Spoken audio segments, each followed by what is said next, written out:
मोक्ष रूपी वृक्ष का बीज क्या है? क्योंकि यदि मोक्ष को वृक्ष कहा जा रहा है तो वृक्ष की जो उत्पत्ति है वह बीज से होगी। जब बीज से उत्पत्ति होगी तो प्रश्नकर्ता ने प्रश्न पूछा कि मोक्ष रूपी वृक्ष का बीज क्या है।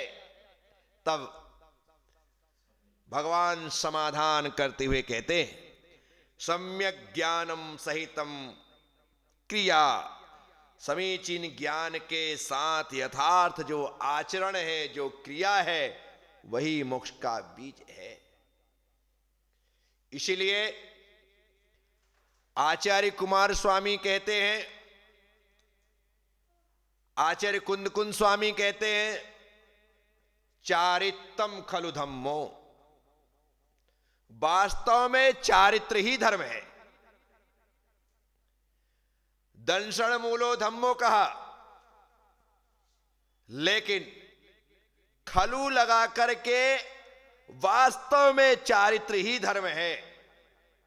चारित्र ऐसा धर्म है जो ग्रहण करता है उसके जीवन में वह दिखाई देता है।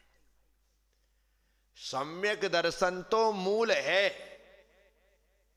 पेड़ का फल दिखता है, जड़ नहीं दिखती।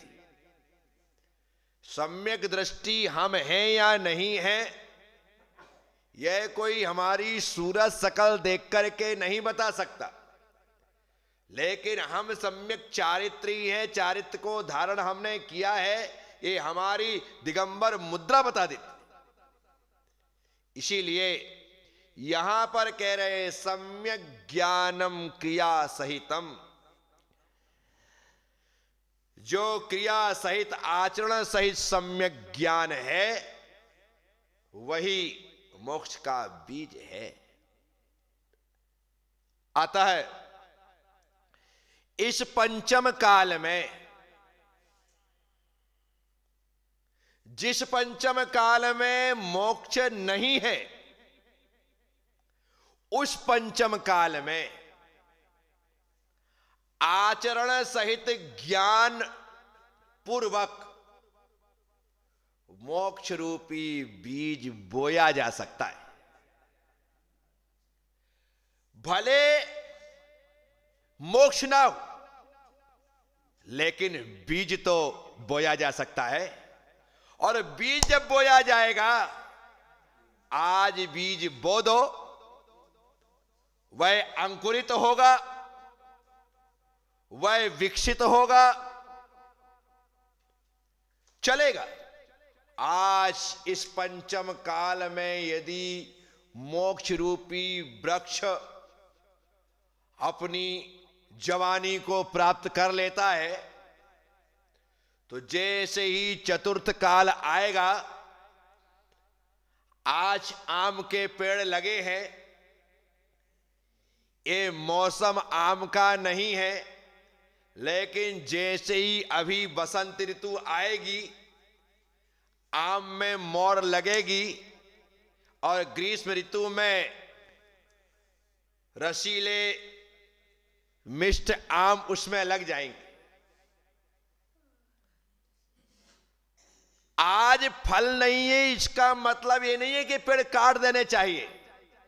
कल मौसम आते ही उन्हीं पेड़ में आम लगने वाले हैं। बस ये जो दिगंबर मुद्रा धारण करके, ये यारिका का भेष धारण करके, ये संयमी का भेष धारण करके यदि हम बैठे हैं ना, तो ये हमने मोक्ष रूपी वृक्ष का बीज बो दिया है।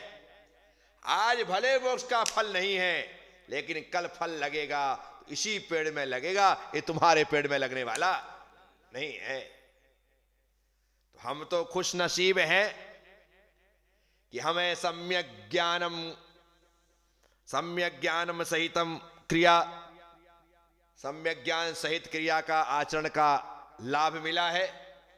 ये गुरुदेव की महती कृपा रही कि उन्होंने हमें यह बीज रोपने के लिए दे दिया कि लो बेटा, अपनी आत्मा की भूमि में ये संयम का बीजारोपण कर लो।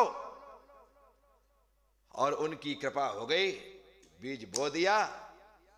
आज मुनि पद का तना इस तन में है। क्या ये तन मुनि पद का तना लेकर के तन करके खड़ा है कि नहीं, आज नहीं तो कल इसी वृक्ष पर फल लगने वाले हैं। कितना सुंदर यहां पर आचार्य अमोघ ऋषि, राज ऋषि अमोघ वर्ष कह रहे हैं कि मोक्ष तरुर्बीजम सम्यक ज्ञानम क्रिया सहितम। सम्यक ज्ञान जो है, क्रिया सहित जो सम्यक ज्ञान है, वही मोक्ष का बीज है। तो साथियों, थोड़ी सी बात हम यहां पर बैठ करके कर लेते हैं। आचार्यों ने, ऋषियों ने, साधु संतों ने कितनी मेहरबानी हमारे ऊपर की कि ये ग्रंथ हमारे लिए लिख करके चले गए। इनकी वजह से हम थोड़ी देर शुभोपयोग में अपना समय व्यतीत कर लेते हैं। यदि ये नहीं होते तो हम कैसे ज्ञान के सागर में डुबकियां लगाते, विचार करो। तो आप सब लोगों ने सुना। ओम नमः, सबसे क्षमा, सबको क्षमा। जय गुरुदेव, जय महावीर।